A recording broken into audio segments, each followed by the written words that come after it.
Graças a Deus. Quero cumprimentar a todos com a paz do Senhor Jesus. Meu Deus, que noite maravilhosa essa de segunda-feira. E que coisa boa essa poder estar transmitindo a palavra do Senhor. Eu vou começar lendo aqui o que está no Salmo de número 125. O Salmo de número 125 fala sobre uma fé que é uma fé inabalável. O que é uma fé inabalável? É uma fé que não se abala com qualquer coisa. É uma fé que é consistente. Ela é uma fé que é fortalecida. É uma fé arraigada. É uma fé completamente diferente. Uma fé que não sofre alteração, ela não sofre mudança. Meu Deus do céu, a maioria das pessoas que se apresentaram, muitas delas a mim como pessoas de muita fé, das quais, na sua maioria, eu muitas vezes até os elogiei. Meu Deus, que fé admirável! A forma como essas pessoas falavam no nome de Jesus, a forma como essas pessoas manifestavam o Evangelho de Deus, isso para mim era algo maravilhoso, extraordinário, mas que infelizmente o tempo foi passando e essa fé que parecia ser inabalável foi abalada. E abalada por questões que são relevantes, mas que não teriam que ter esse poder para produzir esse efeito na vida delas. Meu Deus do céu, são pessoas que de uma hora para outra deixaram de ter esta fé e agora estão se sentindo fracos, estão sentindo-se sem forças para poder continuar caminhando. E a pergunta que se faz é: o que aconteceu com essa fé que ela é capaz de transportar montes, essa fé que é eficaz, que é como um grão de mostarda que não falha na sua eficácia, que por ser a menor de todas as sementes, mas que quando semeada cresce e se transforma numa árvore frondosa, onde as aves do céu fazem os seus ninhos. E a pergunta que se faz: o que está acontecendo com essa fé? Essa fé foi abalada, e na maioria das vezes por homens.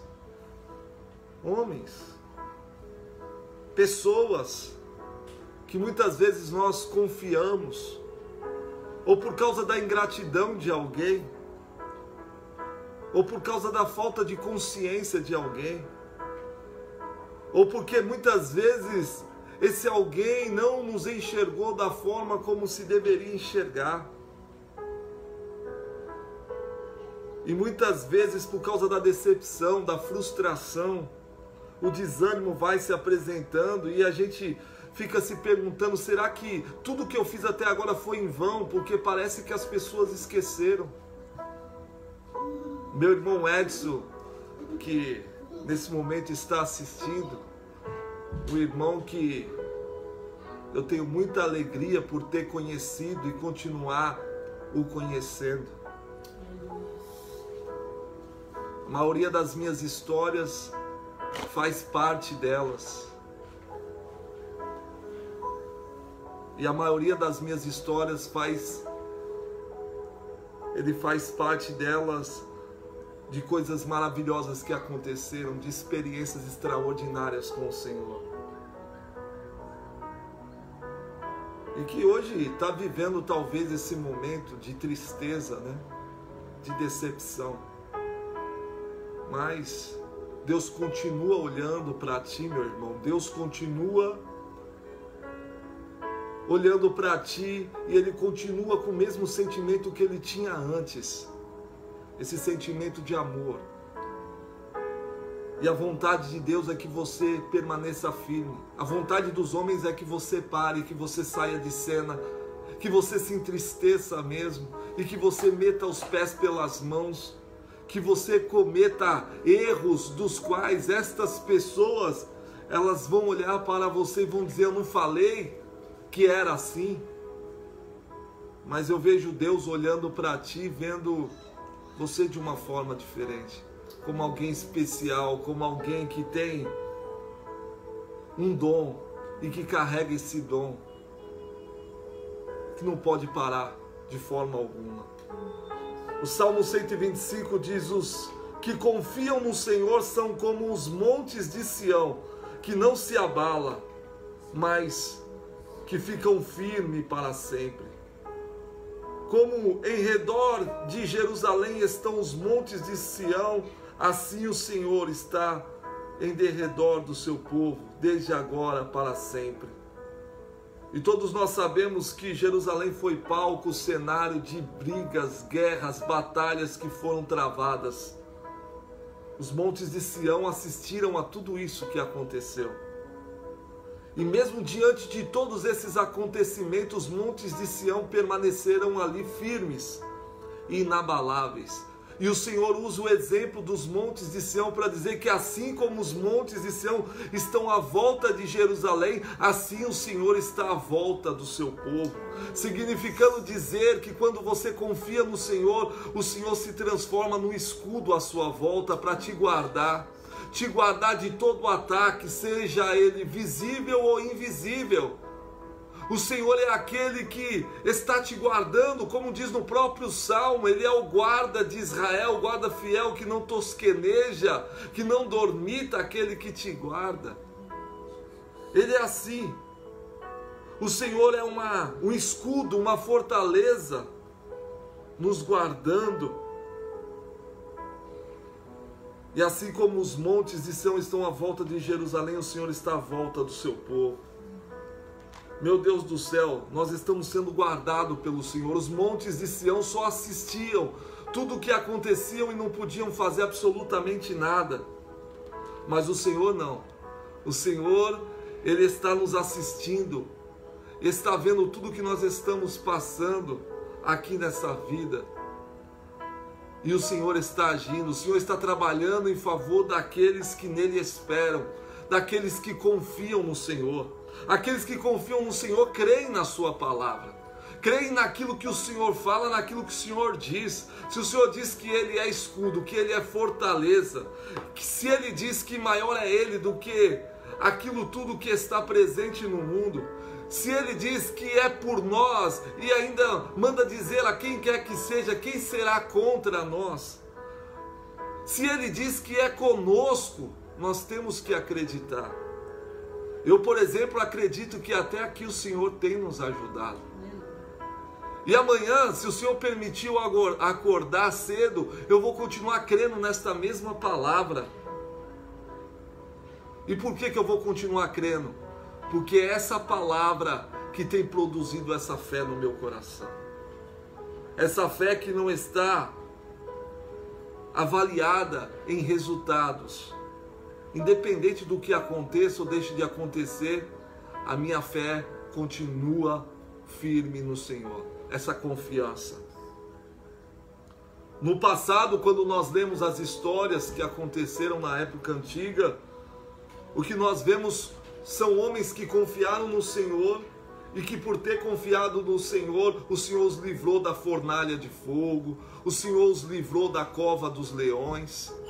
Se você ler a história, você vai ver que todos aqueles que assumiram o compromisso de confiar no Senhor, mesmo diante das impossibilidades, mesmo diante das incertezas, mesmo diante do absurdo, eles confiaram e houve uma resposta.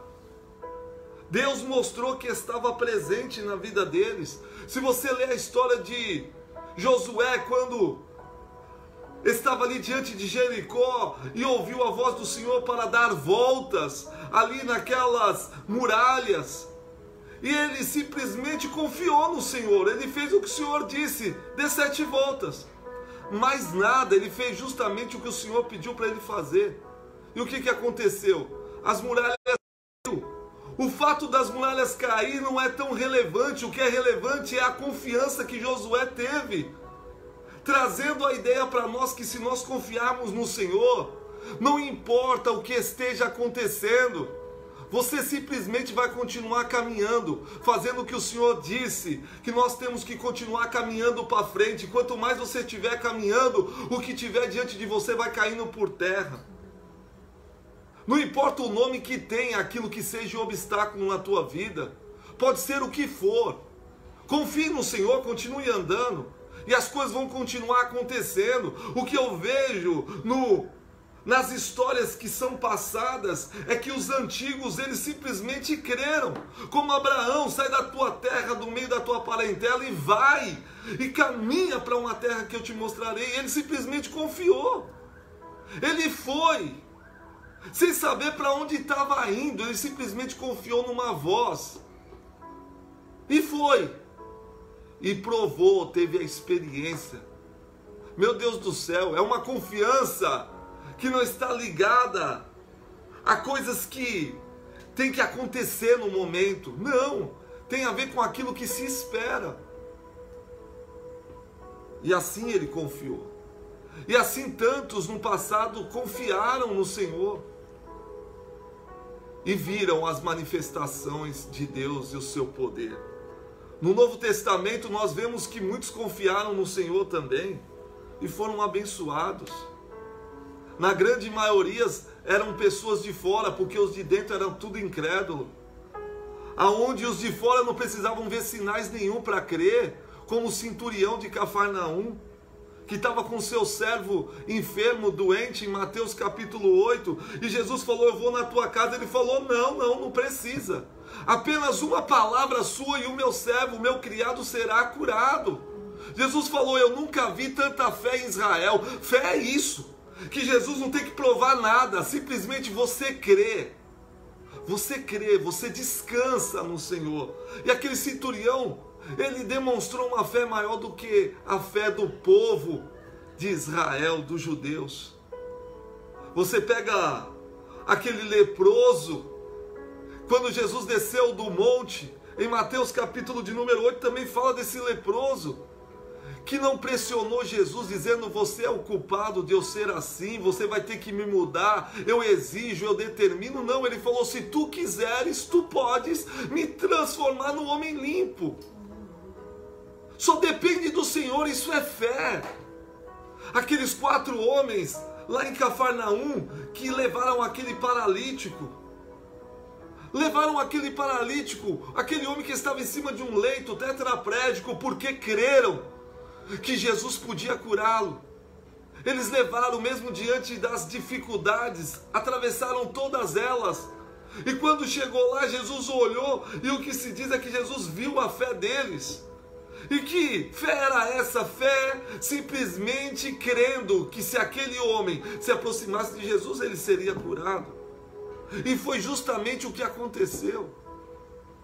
Aquela mulher cirofenícia, com a sua filha que estava completamente endemoniada dentro de casa, Mateus capítulo 15, ela vai até Jesus, e mesmo diante daquelas palavras que saíram da boca de Jesus, dizendo: não é bom que eu pegue o pão dos filhos e os dê aos cachorrinhos, ela poderia ter ficado com a cara feia, chateada e ter ido embora, ter se sentido humilhada, mas não, ela olhou para o Senhor Jesus e disse: até os cães, ele come das migalhas que caem da mesa do seu Senhor. Jesus olhou e falou: meu Deus, que fé é essa que essa mulher tem? Uma mulher que creu que apenas migalhas do Senhor, vindas dele, poderia transformar a vida dela e da filha dela. Quando os filhos de Israel tinham o pão inteiro e não davam valor, aquela mulher, ela estava querendo somente as migalhas. E hoje o que eu vejo são pessoas buscando migalhas de homens, se humilhando nos pés de homens, e por isso estão tudo com depressão, perdendo a fé e tudo mais. Mas as migalhas que vêm do Senhor, nosso Deus, meu Deus do céu, ela transforma não só a sua vida, mas transforma a vida da sua família também. Nós vemos a filha de Jairo, do príncipe da sinagoga, que estava à beira da morte, Jairo foi até Jesus e Jesus se propôs a ir à casa dele. No meio do caminho ele foi acudir a mulher do fluxo de sangue. E na continuação, quando ele está chegando na casa de Jairo, aparecem os servos de Jairo dizendo: não precisa mais incomodar o mestre, a criança já é morta. Jesus olha para Jairo e diz: Jairo, não temas, somente creia. Meu Deus, só creia nas palavras de Jesus. Jesus estava dizendo: creia nas minhas palavras.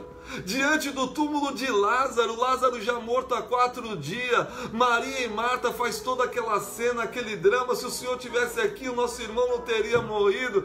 Jesus falou: pelo amor de Deus, se tu creres, eu já havia dito antes, tu verás a glória de Deus. Não importa se esteja morto ou não, toda vez que a palavra de Jesus vem dizendo: olha, a palavra de Jesus, ela é viva, ela é eficaz. Jesus, quando fala, ele muda o contexto, ele muda a história. Naquela cidade de Naim, aquela viúva que estava diante daquele cortejo, levando o seu filho para ser enterrado, Jesus para o cortejo, coloca a mão no esquife e diz: olha, não chores. E a mulher poderia olhar para Jesus e dizer: como que eu não vou chorar? Jesus diz: não chore. E diz para o menino: levanta. O menino levantou. Meu Deus do céu, para crer em tudo isso que eu estou falando é necessário ter fé. E como que eu tenho essa fé? Eu tenho essa fé por conta de todos esses episódios que eu estou narrando. Ou seja, tudo que eu disse está escrito aqui. E por isso que eu criei essa fé. Eu criei essa fé em Jesus por conta de tudo aquilo que Ele fez. E tudo aquilo que Ele fez, para mim, já é motivo para que eu venha ter fé no meu coração, crendo que Ele pode fazer qualquer outra coisa hoje. Independente do que esteja acontecendo. Ou seja, tudo que está escrito é para que você venha ter fé, para que você venha crer que Jesus foi o enviado de Deus, que Ele era o Filho de Deus, que Ele era a palavra encarnada diante dos homens. Foi para isso. Então, quando eu leio a Bíblia, eu só vejo pessoas que confiaram que Jesus era, creram, desfrutaram de milagres. E outros que não creram e que simplesmente passaram por momentos constrangedores. Agora, o que Jesus ensinou para a gente? Jesus, Ele primeiro manifestou a palavra, sendo Ele a própria palavra. Ele manifestou essa palavra na prática. E Ele ensinou os seus discípulos como eles deveriam agir, como eles deveriam fazer. Ele ensinou todos os detalhes. Depois Jesus saiu de cena e falou para os seus discípulos: agora vocês vão dar continuidade. E dando continuidade, vocês vão fazer as mesmas coisas que eu fiz. Vocês vão ensinar tudo o que eu vos ensinei. E eu estarei convosco todos os dias, até a consumação dos séculos. Foi o que Jesus disse: vocês serão as minhas testemunhas. O que é ser testemunha de Jesus? É contar para todo mundo o que Jesus fez. É o que eu estou fazendo aqui. Ele curou todas essas pessoas e eu estou narrando esses episódios para que as pessoas venham crer que Ele era Deus entre os homens e que Ele continua fazendo milagres. E aí, se as pessoas crerem, elas estão aptas para receberem milagre também. Simples assim. Jesus não falou para nós acrescentarmos nada, muito pelo contrário. Foi o que vocês viram de mim, o que vocês ouviram de mim. Uma testemunha fiel de Jesus, ela só fala o que Jesus falou, ela só faz o que Jesus fez. Senão ela não é uma testemunha verdadeira. Porque muitas vezes dizemos que somos testemunhas de Jesus, mas parecemos mais uma testemunha de Elias, de Moisés, uma testemunha de quem quer que seja, menos de Jesus. Meu Deus do céu. Eu sou testemunha de Jesus e eu sei que você é também. Foi para isso que nós fomos chamados. Por isso eu quero ler um texto aqui, e é um texto do Antigo Testamento que fala sobre essa questão de confiança. E confiar no Senhor é crer no Senhor e não acrescentar nada à sua palavra. É crer que aquilo que Ele falou é o suficiente. E que eu não preciso dar ajudinha nenhuma para o Senhor, a não ser aquilo que o Senhor me pede para fazer. Então vamos ao que interessa. Ezequiel capítulo 37, que fala sobre o vale de ossos secos. Fala sobre uma visão que Ezequiel teve. E Deus só levou ele até essa visão porque Deus queria mostrar algo para ele. Então veja o que Deus queria mostrar para ele, porque Deus estava querendo fazer algo no meio do povo. Deus estava vendo como o povo estava, e Deus queria levar Ezequiel, que era um profeta, aquele que estava de pé. Onde tantos estavam caídos, ele estava de pé. E o Senhor queria levar ele para ele ver como estavam vivendo as pessoas. Deus precisa que eu e você estejamos no centro da vontade dele, porque ele quer nos usar. Se você acha que você está em pé, então Deus quer usar a tua vida, para que muitos que estão caídos venham levantar. Muitos leem o Salmo 91 dizendo, olha, 1000 cairão ao teu lado, 10.000 à tua direita, tu não será atingido. Sim, você não será atingido, você estará no pé, você estará em pé, diante de tantos que estarão caídos. Para quê? Para ficar rindo deles? Não, esses que vão caindo do teu lado, você que está de pé, você vai orar para que eles se levantem curados, restaurados pelo poder de Deus. É para isso. A visão que Ezequiel tem então do vale de ossos secos é só uma visão. Isso não aconteceu, não era algo real acontecendo, isso aconteceu no mundo espiritual. Ele não foi de corpo presente, ele foi levado pelo Espírito. O que se diz é que veio a mim a mão do Senhor e me levou, o Espírito do Senhor me levou, me conduziu. Veja, tudo isso acontece no mundo espiritual. Levou ele para o meio de um vale que estava cheio de ossos e me fez andar ao redor deles. E eram muito numerosos na superfície do vale e estavam sequíssimos. Ou seja, esses ossos não estavam ali há pouco tempo, estavam há muito tempo. Porque o que se diz é que eles estavam sequíssimos. O Senhor leva Ezequiel para dentro de um cemitério. Olha só, qual é o propósito de Deus nisso, levando Ezequiel até lá? Será que Deus estava querendo assombrar Ezequiel? Deixar Ezequiel apavorado? Não, muito pelo contrário. Deus estava querendo mostrar algo para Ezequiel, porque Deus tinha um propósito com aquilo. Versículo de número 3, primeiro Deus faz com que Ezequiel passeie no meio daquele vale e olhe para tudo aquilo. Como já aconteceu com meu irmão Edson, eu e ele uma vez estávamos dentro do cemitério da quarta parada, ele vai lembrar disso. E nós começamos a andar dentro do cemitério, olhando as lápides e vendo as histórias das pessoas. Ele vai lembrar dessa história, porque foi assim que nós fizemos. Estávamos ali dentro, vendo a história daquelas pessoas que já não faziam mais parte dessa vida. Mas tudo tinha um propósito, porque Deus estava mostrando para nós que ali tinham pessoas que tinham influências, pessoas que tinham algum tipo de status, mas que passaram, que só sobraram as lápides com seus nomes, a sua data de nascimento e a sua data de partida desse mundo, e ficaram simplesmente na história. E nós aprendemos muito naquele dia. Então, o Senhor pergunta assim para Ezequiel no versículo 3, filho do homem, por acaso poderão reviver esses ossos? Veja, Deus levou Ezequiel ali, Ezequiel passeou ali entre aqueles ossos que estavam secos, sequíssimos. Ezequiel não falou simplesmente nada, ele só fez o que o Senhor estava mandando ele fazer, ele só ficou andando entre aqueles ossos, no meio daquele vale. Aí agora o Senhor aborda ele dizendo assim para ele, olha, filho do homem, por acaso poderão reviver estes ossos? Ezequiel olhou para o Senhor e eu imagino que ele olhou e falou, opa, é algo difícil de acontecer. Se eu tivesse ali naquele momento, eu teria a mesma atitude de Ezequiel. É difícil dizer que aquilo poderia reviver. Como? Olha a situação daquilo. Aquilo é algo impossível para acontecer.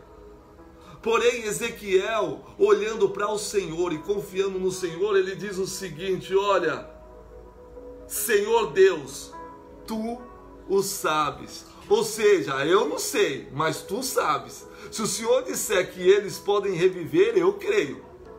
Eu não sei te dizer, porque para mim é algo impossível. Mas para o Senhor, Tu sabes. Se o Senhor falar que vai se levantar, vai se levantar. Então disse-me o Senhor, profetiza a estes ossos e dize-lhes, ossos secos, ouvi a palavra do Senhor. Perceba então que após esse momento em que Ezequiel expressou confiança no Senhor, o Senhor falou: eu posso usar ele, porque ele crê que eu posso fazer. Então Ezequiel profetiza. E quando Deus manda Ezequiel profetizar, ele não estava dizendo para Ezequiel: olha, fala o que você quiser aí, esses ossos vão se levantar, inventa qualquer coisa aí. Não foi isso que ele fez. Ele falou: olha, você vai profetizar para esses ossos e vai dizer a eles o seguinte, ou seja, o que você vai falar para os ossos tem a ver com repetir aquilo que eu vou pronunciar para você. Eu vou te dar as palavras e você só vai repeti-las.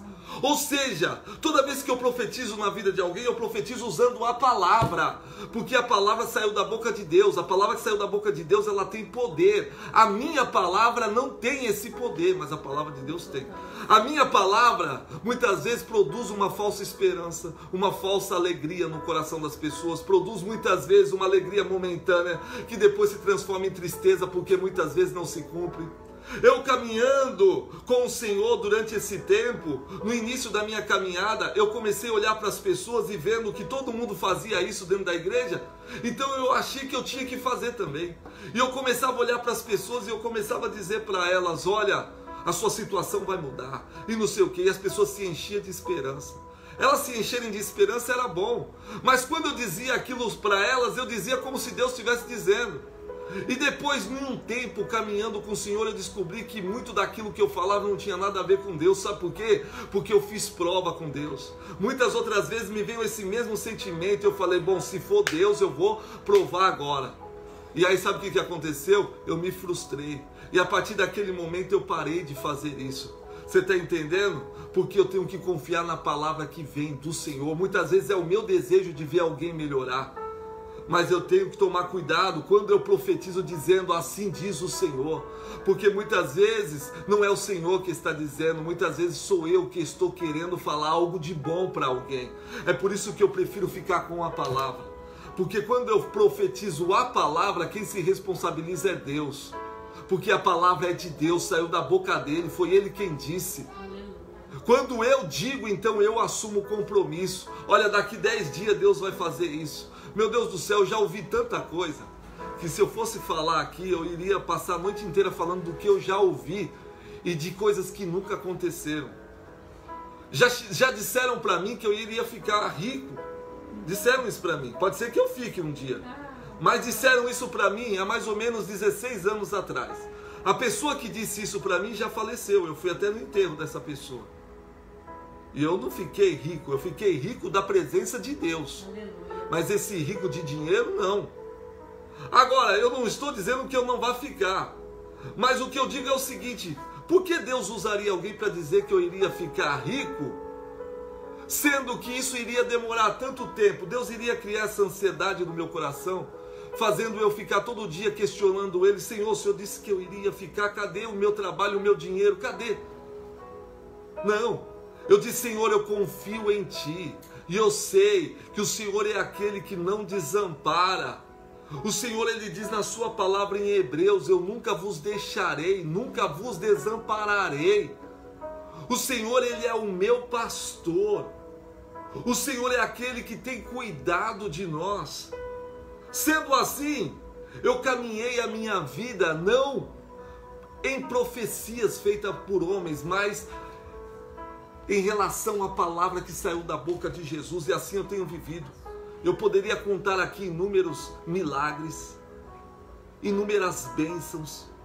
Eu poderia falar aqui muitas coisas, muitos testemunhos que eu tenho para contar, de curas. Nosso irmão Edson mesmo, que andou comigo, o qual eu andei com ele, ele viu milagres acontecer, nós orando, demônios sendo expulsos, pessoas que não andavam andando. Ele viu coisas acontecendo, coisas extraordinárias, e tudo isso foi para a glória de Deus. E nós nunca tomamos a glória que era de Deus para a gente, muito pelo contrário, mas nós caminhamos na palavra, com convicção na palavra, muitas vezes faltando as coisas para a gente, muitas vezes no meio da dificuldade. Quantas vezes eu saí da igreja com cesta básica nas costas, nunca tive vergonha. Meu Deus do céu, e Deus me honrou tantas outras vezes. Quantas vezes eu recusei dinheiro de pessoas que vieram me dar para ajudar, dizendo que Deus poderia levantar pessoas que eu nunca vi na minha vida, e assim como eu cria, acontecia. Eu creio nesse Deus, é nesse Deus que eu creio, que eu não preciso ficar pedindo absolutamente nada para Ele. Sabe por quê? Porque Ele tem cuidado de mim. A única coisa que eu faço é adorar o Senhor. A única coisa que eu faço é querer agradar a Deus. Somente isso. Essa tem sido a minha preocupação. O demais, o Senhor tem cuidado de cada um de nós. Então o Senhor vai dizer, olha, profetiza a estes ossos e diz assim aos ossos: ossos secos, ouvi a palavra do Senhor, a palavra do Senhor. E aí, no versículo 5, assim diz o Senhor Deus a estes ossos: eis que eu farei entrar em vós o Espírito e vivereis. É isso que nós temos que profetizar, aqueles que estão mortos. A palavra do Senhor, o Espírito do Senhor vai entrar nessas pessoas que estão mortas. É assim que eu creio. Nessas pessoas que estão perdidas, que estão vivendo como zumbis, que estão mortos vivos, que estão caminhando na vida, mas que estão caminhando na vida sem sentido, sem propósito, sem uma direção, sem um alvo, que estão vivendo por viver, que não tem expectativa mais nenhuma de vida, que não creem mais em absolutamente nada. São para esses que nós temos que profetizar a palavra do Senhor, dizendo que o Espírito do Senhor, assim como no início da criação deu vida ao caos, aquilo que estava sem forma e vazia, o mesmo Espírito que habita em nós e que habitando em nós está moldando e transformando o nosso ser, é o mesmo Espírito que pode transformar a história daqueles que estão vivendo nesse mundo, mas vivendo como se estivessem mortos. Porém tendão sobre vós, farei crescer carne sobre vós, e sobre vós estenderei, e porei em vós o meu Espírito, e vivereis, e sabereis que eu sou o Senhor. Ou seja, eu vou transformar aquilo que está morto em algo com vida, e vocês vão saber que eu sou o Senhor, porque essa é a obra. Aleluia. Essa é a obra de Deus, gerar vida naquilo que está morto. Essa foi a missão de Jesus e continua sendo até os dias de hoje. Nós estávamos mortos nos nossos pecados e ofensas, mas o Senhor veio a esse mundo e o que Ele fez? Nos vivificou, nos encheu de vida. É assim. Aí no versículo 7, o que Ele fez? Ele profetizou segundo o que foi ordenado a Ele. Ele não fez nada diferente, Ele fez justamente aquilo que o Senhor mandou Ele fazer. As palavras que Deus mandou Ele falar, Ele simplesmente falou. E enquanto eu profetizava, houve um ruído, um barulho, e os ossos começaram a se juntar. Sabe o que significa isso?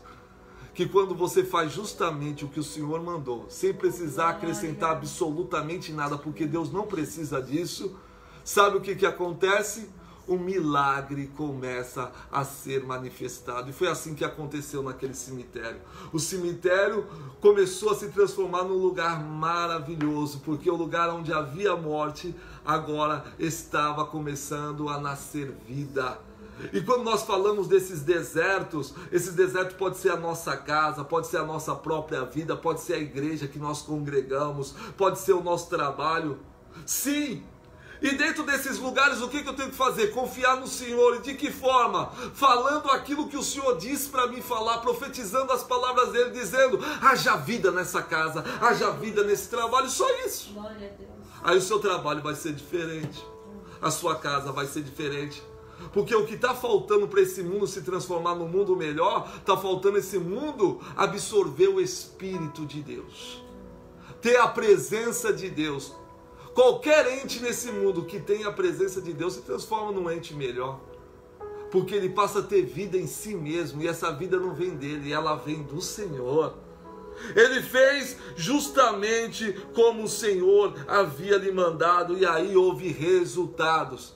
O que acontece nos dias de hoje é o seguinte, é que as pessoas, elas profetizam no nome de Deus e muitas vezes falam coisas que Deus nem mandou falar e põe na conta de Deus, e muitas vezes dá certo, sabe?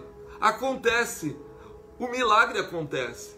E aí elas dizem, se funcionou, então é porque é de Deus. E aí eles continuam nessa loucura e vão cada vez acrescentando mais coisas, porque afinal de contas, se funcionou, é de Deus. É assim que as pessoas vivem no mundo. Funcionou, é de Deus, mas nem tudo que funciona é de Deus. E é isso que nós precisamos entender. É esse cuidado que nós temos que ter, meu irmão, minha irmã. Não é porque funciona que é de Deus. Todas as religiões que existem no mundo, elas funcionam. Se você for no Espiritismo, você vai ver também milagres que acontecem. No catolicismo tem milagres que acontecem. Aonde você for, em qualquer religião tem milagres que acontecem. Mas não é porque acontecem milagres que funciona que é de Deus. Não é assim? Não é porque o milagre acontece que então é Deus, porque o diabo faz milagres acontecer também. E é por isso que as pessoas se enganam. Você não lembra de Moisés lá no Egito, que fez lá milagres no Egito no nome do Senhor, mas que os magos, os feiticeiros lá do Egito fizeram os mesmos sinais. Meu Deus, o diabo está no mundo agindo também. Mas as pessoas não entendem isso, elas se iludem por causa de milagres e de bênçãos. Agora, milagres e bênçãos significa que Deus está na tua vida? Milagres e bênçãos significa que você está salvo? Quantas pessoas não alcançaram a bênção de uma cura, de um milagre, mas não alcançaram a salvação? Porque tinham fé para granjear coisas, para alcançar coisas. Mas eu quero ver fé para ser salvo. Eu estou falando de fé para ser salvo. Meu Deus do céu, a fé para ser salvo não tem nada a ver com resultados. Pode ser que não aconteça nenhum milagre na tua vida. Pode ser que você viva essa vida sem ter prosperidade nenhuma. E isso não significa e não determina que você não vá para o céu. É só você ver a história do mendigo Lázaro lá e do homem rico. Meu Deus, essas histórias estão sendo contadas o tempo todo e a gente fica se iludindo. Ah, vamos fazer uma campanha tal. O nome dessa campanha a gente dá o nome que a gente quer dar. E aí faz a campanha, aí deu certo. Deu certo para um, mas para a maioria não deu. E aí a gente se estriba na confiança porque deu certo para um só. E aí a gente faz daquilo então uma doutrina e passa a fazer disso um ensinamento. Mas e os outros que, estando juntos, não viveram esse milagre, essa realidade? Ah, meu Deus do céu, então significa que não funcionou? Para mim funciona quando na vida da maioria acontece e não da minoria. Se é algo de Deus, tem que acontecer na vida da maioria. Veja que esse vale de ossos secos, quando Ezequiel profetizou, não foi só dois conjuntos de ossos, dois esqueletos que se levantou e o restante ficou tudo caído. Não foram só apenas dois esqueletos que receberam a bênção e o restante daqueles esqueletos todos, que eram multidões, continuaram caídos do mesmo jeito, não. Quando ele profetizou a palavra do Senhor, todo vale, todos aqueles ossos, todos eles se levantaram e tiveram vida, todos. Quando eu profetizo a palavra, eu tenho que crer. É por isso que Jesus falou, crê no Senhor Jesus, será salvo tu e a tua casa. Ele, quando fala da tua casa, ele está se referindo a todos. Amém. Ele não está falando de um, ele está falando de todos. Você crê, você confia, é todos. Ah, mas o outro está nas drogas, está se matando, dane-se aonde ele está. Se o Senhor disse para você crer, então creia. Josué disse, eu e minha casa serviremos ao Senhor, é decisão. Eu tomei a minha decisão. Eu tomei a minha decisão. Eu creio, eu acredito nessa palavra. Que nesse vale, que você está nele, que o Senhor está te mostrando, o vale todo vai ser transformado em um grande jardim.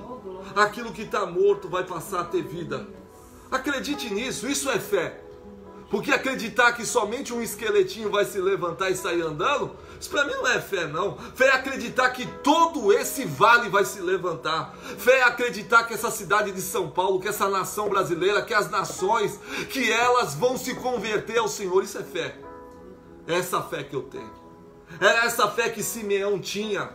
Simeão, aquele profeta que aguardava consolação para o povo de Israel. Ele guardava consolação para o povo, não era para uma pessoa entre o povo.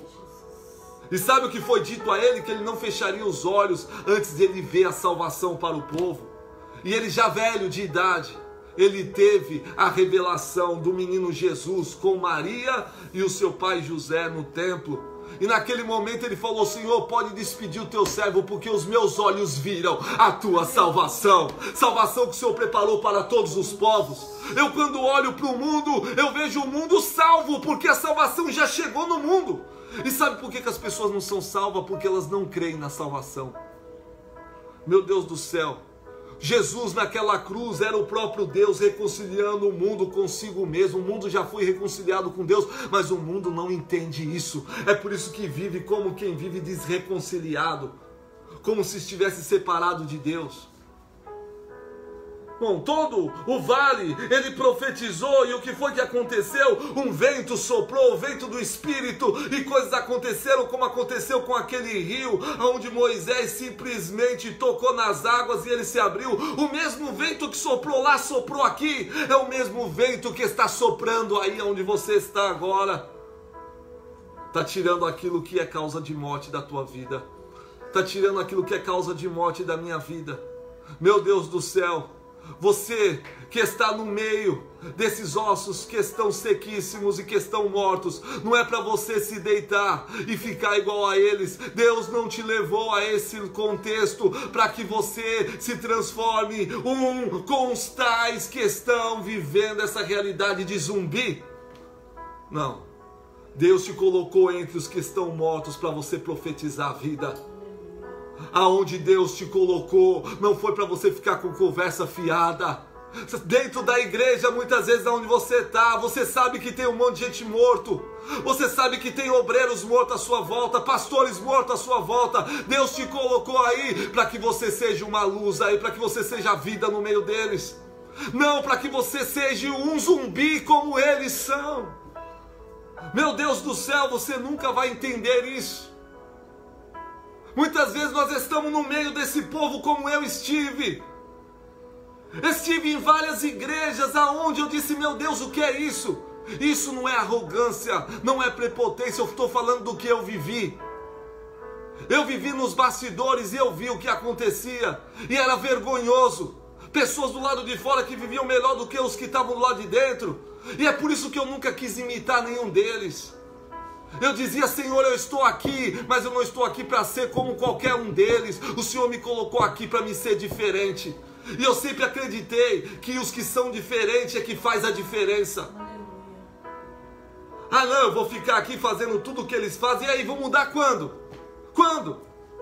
Não, se eles não querem mudar, então eu vou me apartar do meio deles e eu vou para lugares onde há pessoas que querem essa graça, essa misericórdia, essa bondade de Deus em suas vidas. Foi o que Jesus ensinou. Você vai, leva essa palavra, leva essa paz. Se lá não tiver ninguém que queira receber essa paz, saia de lá e vá para outra cidade, vá para outro lugar. Você vai encontrar alguém que é digno, alguém que creia, alguém que acredite. Sempre vai ter alguém para acreditar. Meu Deus do céu, eu não estou aqui para aliciar a fé de ninguém. Muito pelo contrário. Eu estou aqui para ser um ente de Deus, para mostrar a direção para as pessoas. Eu estou aqui nesse mundo para dizer: o Senhor salvou a minha vida, para dar o meu testemunho. Quantos livramentos de morte? Mais de 5 livramentos de morte. Já estive em coma desenganado, 3 acidentes de carro, já cortei o pulso. Aonde abri o pulso que o pessoal me deu, como se eu fosse morrer. Meu Deus, quantas coisas me aconteceram. E eu estou aqui. E por que eu estou aqui? O que eu estou fazendo aqui? Eu estou dizendo: o mesmo Deus que me salvou e que me trouxe de volta à vida é o mesmo Deus que quer trazer você, a cada um de nós. É claro que essa palavra serve para aquele que reconhecer que está vivendo a realidade daqueles que estão espalhados nesse vale de ossos secos. Se você se sente como Ezequiel de pé, então a minha orientação para você é: faça aquilo que o Senhor mandou. Diga as palavras que Ele mandou você dizer. Não acrescente absolutamente nada. Não fique brincando com os ossos. Eu gosto de brincar com os ossos no que diz respeito ao meu trabalho, para mim aprender anatomia, já que eu faço raio-x. Mas na realidade daqueles que estão mortos eu não brinco com pessoas que estão vivendo como zumbi, eu não dou risadas, como muitos crentes fazem, ver essas pessoas que estão mortas, vivas, e eles ficam rindo. Não é assim. E aí então, no versículo de número 10, eu profetizei como o Senhor me ordenara, e o Espírito entrou neles. E eles viveram, se puseram em pé, um exército sobremodo numeroso, significando dizer que a palavra de Deus funcionou para todos eles. E eu não sei a identidade dessas pessoas, nem como eles viveram enquanto estavam vivos. Mas uma coisa eu sei, que todos eles se levantaram. Agora, como eu disse aqui no início, isso aqui era só uma visão. Não era algo que estava acontecendo no sentido literal, era uma visão. E eu disse que Deus estava querendo mostrar algo para Ezequiel. E o que Deus estava querendo mostrar para Ezequiel? A realidade do povo. Porque o povo não estava mais confiando em Deus. E quando o povo não confia mais em Deus, o povo começa a viver como aquele que está morto vivo. E essa realidade de morto não foi Deus que deu como adjetivo para aquelas pessoas. É assim que aquelas pessoas se sentiam. O que Deus fez foi levar Ezequiel para o meio daquele vale para mostrar para Ezequiel como as pessoas estavam vivendo e como elas estavam se sentindo. Você quer que eu prove isso para você? Então vamos ver dentro do próprio texto. Versículo de número 11. Então me disse o Senhor, filho do homem, estes ossos são toda a casa de Israel, é o povo, e eis que eles dizem, o povo de Israel, a casa de Israel diz assim: os nossos ossos se secaram e pereceu a nossa esperança e estamos todos exterminados. Quem é que disse isso? Foi Deus? Não, era assim que o povo se sentia, era assim que o povo falava. Eles estavam vivendo um momento de opressão tão grande. E sempre viveu essa opressão tão grande porque, na maioria das vezes, nunca confiou no Senhor. Eu nunca vi um povo para ser tão incrédulo como esse povo que o Senhor escolheu para ser uma grande nação. Que Deus fazia milagres extraordinários e eles continuavam obstinados, continuavam incrédulos. E assim é até hoje, porque não mudou. Olha o que eles diziam, os nossos ossos se secaram, eles se sentiam secos. E eles diziam, pereceu a nossa esperança, não havia esperança. E eles diziam, estamos todos exterminados. Eles se sentiam exterminados. Talvez você, meu irmão, minha irmã, talvez você esteja se sentindo assim. Mas se a sua esperança se pereceu, eu quero dizer que o Senhor está renovando a sua esperança hoje. Jesus, Ele vive. Aquela mesma palavra viva que transformou aquele vale, é a mesma palavra viva hoje, que está falando com você. Essa palavra não sou eu, essa palavra é aquilo que eu estou transmitindo. O Senhor está vivificando aquilo que está morto, está trazendo esperança para a tua vida. E se você se sentir exterminado, a partir de hoje, Deus te trará um vigor e você se levantará dessa situação de morte, dessa catatumba, desse túmulo, se levantará como Lázaro se levantou, e se levantará não com seu corpo putreficado, mas se levantará com seu corpo restaurado para andar, caminhar e mostrar para esse mundo o poder de Deus, para que o mundo saiba que o Senhor continua sendo o mesmo. Ele não mudou, Ele não é o mesmo porque continua derrubando muralhas, fazendo isso e aquilo outro. Ele continua sendo o mesmo porque Ele continua sendo o mesmo que produz vida. Ele continua sendo o mesmo que produz vida. A luz estava querendo se apagar aqui, mas graças a Deus que ela voltou. Ainda há luz nesse lugar. Aleluia. Glória a Deus. Irmãos, não deixe a luz que está em ti virar trevas. Não permita isso acontecer. Aí, no versículo 12... portanto, o Senhor manda dizer, profetiza e diz a eles assim, assim diz o Senhor, eis que eu abrirei a vossa sepultura.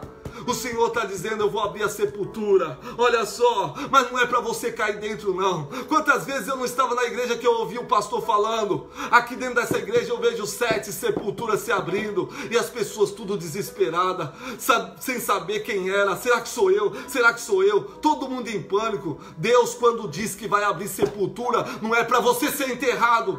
Quando Deus diz que vai abrir sepultura, é para você sair de dentro dela, porque enterrado muitas vezes as pessoas já estão. Meu Deus, como é que Deus vai dizer que vai matar aquilo que já está morto? Deus, quando diz que vai abrir sepultura, é para você sair dela, não é para você ficar dentro dela. Entenda isso. Eis que eu abrirei a vossa sepultura e vos farei sair dela, ó povo meu, e vos trarei a terra de Israel. Sabereis que eu sou o Senhor, quando eu abrir a vossa sepultura e vos fizer sair dela, ó povo meu. Porei em vós o meu espírito e vivereis, e vos estabelecerei na vossa própria terra. Então sabereis que eu, Senhor, disse isto e o fiz, diz o Senhor. E isso já se cumpriu nos nossos dias. Nós fazemos parte dessa profecia. O Senhor, Ele abriu as nossas sepulturas. Nós estávamos mortos nos nossos pecados e ofensa, e o Senhor, através do seu Espírito, nos vivificou, nos encheu de vida, nos fez uma nova criatura, um novo ser, um novo ente. Meu Deus, hoje você vive, você tem fôlego de vida, você hoje consegue olhar para a vida, enxergar a vida. Hoje você consegue ver luz, porque o Espírito de Deus está em você. Essa palavra já se cumpriu, porém muitos estão mortos porque ainda não ouviram essa boa notícia, e por isso eles ainda estão dentro dos seus túmulos. Eles estão esperando para ouvir a voz do Senhor. O povo judeu, muitos deles ainda estão dentro dos túmulos, esperando ouvir a voz do Senhor, que já falou há 2000 anos atrás. Ele já te perdoou, Ele já te reconciliou, Ele já carregou a sua maldição, Ele já fez de tudo para produzir a paz na sua vida. Não há condenação mais, não há castigo, não há mais enfermidade. Ele já fez tudo o que tinha que fazer para que você hoje pudesse ter o Espírito dele e pudesse viver e ser uma nova criatura. Você percebeu que essa era a realidade do povo de Israel? Esse povo sofreu quase que o tempo todo por falta de confiança no Senhor. A palavra do Senhor diz: entrega os teus caminhos ao Senhor, confia nele e o mais ele fará. Meu Deus, se eu entreguei o meu caminho ao Senhor e eu estou confiando nele, eu tenho que esperar, porque Ele vai agir. Ele vai fazer algo bonito nas nossas vidas. Tenha paciência, meu irmão. Aguarde o momento certo. O Senhor vai realizar a obra na tua vida, Ele já está te realizando. Creia nisso. Que Deus abençoe a minha irmã Nenê. Agora eu sei quem é você, viu, irmã? Bênção de Deus. Continue firme no Senhor. Continue meditando no Evangelho, que é a palavra de Deus. Hoje, o Senhor nos convida para sair para fora, não para ficar morto do lado de dentro. Eu não estou aqui questionando religião nenhuma, mas eu estou aqui para dizer que milagres acontecem em tudo quanto é lugar. Isso é verdade, mas salvação só vem através de Jesus. O apóstolo Pedro diz: só há um nome pelo qual nós devemos ser salvos, é o nome de Jesus. Ou você crê em Jesus, ou você não crê. E o crer em Jesus não é só dizer eu creio em Jesus. Crer em Jesus é falar o que Ele falou, é fazer o que Ele fez, é ensinar o que Ele ensinou, é ser uma testemunha dEle. Você é testemunha de quem, meu irmão? É de Jesus? E ser-me-eis as minhas testemunhas, tanto em Jerusalém, como na Judéia, em Samaria, até os confins da terra. E ele disse: eis que eu estarei convosco todos os dias, até a consumação dos séculos. Ele está conosco, e se Ele está conosco, então nós temos que crer. E se nós cremos, não importa o que venha acontecer. Eu estou pouco me lixando para vírus, para qualquer outra porcaria que esteja nesse mundo. Se o vírus te matar, sabe o que ele vai estar fazendo? Um favor para Deus, porque Ele não pode te matar mais. Você já morreu.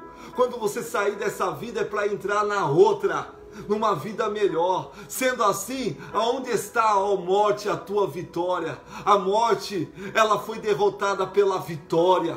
Jesus venceu a morte. Hoje, nem a morte, nem a vida, nem principados, nem potestade, nem anjos, nem altura, nem profundidade, nem fome, nem nudez, nada mais pode nos separar do amor de Deus que está em Cristo Jesus, nosso Senhor. Sabe quais foram os versículos que me ganharam para Cristo? Não foram versículos falando de dinheiro, não. Sabe quais foram? Eu vou lembrá-los aqui agora.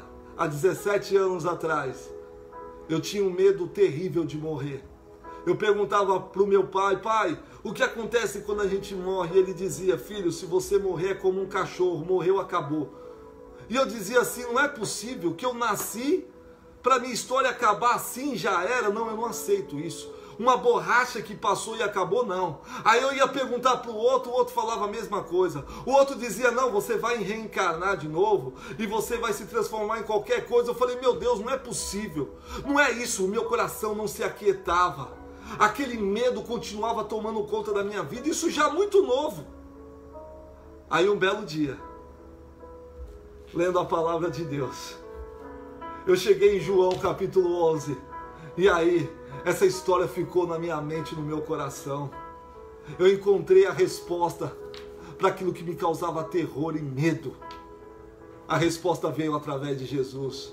No túmulo de Lázaro, ele disse as seguintes palavras: eu sou a ressurreição e a vida, e aquele que crê em mim, ainda que esteja morto, viverá. E aquele que vive e crê em mim, não verá a morte eternamente. Aí quando eu ouvi essas palavras, eu criei. E aí acabou esse medo.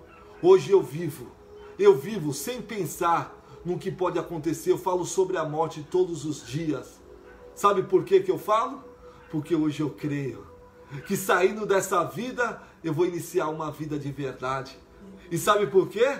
Porque eu confio nas palavras de Jesus. Eis que na casa do meu pai há muitas moradas, e se não for assim, eu vou-lhe teria dito. Eis que eu vou para a casa do meu pai, e vos prepararei um lugar. E quando o lugar estiver preparado, eu voltarei a vós, e tornarei a levar a vós comigo, para que vocês estejam onde eu estiver. A vontade de Deus é que você esteja com Ele. Você sabe por que as pessoas não vão estar lá? Porque elas decidiram não estar. Elas querem as coisas desse mundo, estão presas às coisas desse mundo. O que João diz, filhinhos, não amei esse mundo, nem as coisas que estão nesse mundo, porque o mundo e a sua aparência vai passar, mas aquele que estiver fazendo a vontade de Deus permanecerá para sempre. Se você está fazendo a vontade de Deus, você vai permanecer. Mas fazer a vontade de Deus é o quê? É ficar o tempo todo dizendo para as pessoas que viraram zumbi que Deus vai vestir elas. Sabe o que está acontecendo hoje? Eu vejo um monte de zumbi vestido, sabe? De terno, gravata. Um monte de zumbi dentro de carros importados. É o que eu estou assistindo hoje. Porque o que se prega hoje é só para transformar a casca. E do lado de dentro, tudo morto, cheio de ossos mortos e todo tipo de imundícia. Mas o que se diz na palavra do Senhor é que chegaria um dia que aqueles que estão mortos ouviriam a voz do Senhor, e aqueles que ouvissem a voz do Senhor voltariam à vida novamente. Está escrito lá em João. Por isso, desperta, ó tu que dormes, levanta dentre os mortos, que Cristo te esclarecerá. É tempo de nós levantarmos dessa situação de morte e de nós vivermos. Aonde está a minha esperança? Minha esperança está no Senhor. E como é que eu vivo? Eu vivo trazendo à minha memória aquilo que me dá esperança. E o que me dá esperança? Aquilo que Jesus disse. Esse é o sangue da nova aliança. Fazer isso em memória de mim. Todas as vezes que eu lembro da crucificação de Cristo, aí então eu tenho esperança para a minha ressurreição, a qual eu creio que vou alcançar. Por que eu digo vou? Porque eu estou caminhando para isso, eu estou prosseguindo para isso. Eu vou deixando as coisas que ficam para trás. Irmão, confia no Senhor. Amém. Confia. E o mais Ele fará. Quero dizer que eu não tenho nada de mal contra nenhum dos irmãos, contra nenhum tipo de religião. Você seja da religião que você quiser. Você faça o que você quiser. Não sou eu que vou te julgar. Mas o que se está escrito na palavra é que aquele que não quiser receber a minha palavra, eu não julgo. Eu não vim aqui para julgar. Mas haverá um dia que estas mesmas palavras vão julgar a todos vocês. Eu não julgo, mas estas palavras um dia vão julgar a todos vocês. E aí, meu irmão, é você e o Senhor. Então viva conforme a sua consciência. Ah, mas o camarada é gay, é homossexual, e eu com isso? Eu prego para gay, para homossexual, para quem quiser que seja, não estou nem ligando. Ah, ele vai para o inferno porque ele é gay? Então você vai para o inferno também. Ah, mas está escrito lá em Levítico. Em Levítico está escrito que o gay vai para o inferno, mas está escrito, sabe o quê? Não é só o gay não. Está escrito uma porção de outras pessoas que vai, que mente, que levantam falso testemunho. Meu Deus, tem tanta coisa. E lá sobra para todo mundo. Para todo mundo, não fica ninguém de fora. É só você ler lá. Ah, meu Deus do céu. Jesus veio para salvar o mundo. Seja o que você quiser ser. Agora, naquele dia, é você, o Senhor, e a sua consciência. Eu não estou aqui para julgar ninguém, não. Eu estou aqui para dizer, Jesus te ama. E Jesus quer salvar a tua vida, assim como Ele quer salvar a minha. Você está entendendo? Então continue andando na tua fé. Se a tua fé diz que você tem que andar assim, então anda. Só que é a tua fé. Eu prefiro ficar com a fé que vem na palavra do Senhor. Deus é bom, Deus é amor, mas Ele é justiça também. Eu creio nisso. E é esse o temor que eu tenho no meu coração. Eu não acredito que só porque o cara é gay e por causa que ele faz sexo anal, ele vai para o inferno. Porque tem muito cara que é gay, que faz sexo anal, que vive melhor do que um casal hétero. Porque não há traição entre eles. Eles vivem praticando aquilo que seja o amor, o mandamento de Deus. Quando dentro da casa daquele que é hétero, há adultério, há prostituição, há tanta porcaria como a gente vê. E aí eu vou julgar assim, dessa forma? Eu não sou louco para julgar ninguém. Quem sou eu para julgar? Eu quero é que todo mundo se salve. E é por isso que eu estou pregando o Evangelho. Que Deus abençoe a tua vida em nome de Jesus. Eu quero orar, Senhor. Abençoa todos os meus irmãos, meu Deus, independentemente de quem eles sejam ou do que eles façam da sua vida, Senhor. Mas que todos eles sejam alcançados por essa luz, para que naquele dia nenhum deles venham dizer, olha, a luz não brilhou para mim. A luz brilhou, mas eu escolhi as trevas porque esse foi o desejo do meu coração. Porque a perversidade muitas vezes, meu Deus, ela é maior no coração da pessoa, que mesmo sabendo que deve fazer o bem, ela não faz. Ela prefere continuar praticando as suas más obras. São pessoas que estão se afundando, estão morrendo, estão se destruindo, Senhor, mas elas não conseguem perceber, elas não querem enxergar, elas estão se envenenando a cada dia. São pessoas, meu Deus, que já decidiram que querem a morte, que amam a morte, Senhor, que querem e preferem as suas más obras. E sabe, meu Deus, o que eu olho e eu vejo, meu Deus, pessoas, meu Deus, infelizmente caminhando para o abismo. E aí sabe o que eu faço? Eu faço como Ezequiel, eu profetizo vida, Senhor, porque eu não quero que essas pessoas pereçam, eu não quero que essas pessoas morram. Esse é o amor que foi colocado no meu coração, Senhor. Amor é esse por todos e principalmente pelos perdidos, Senhor.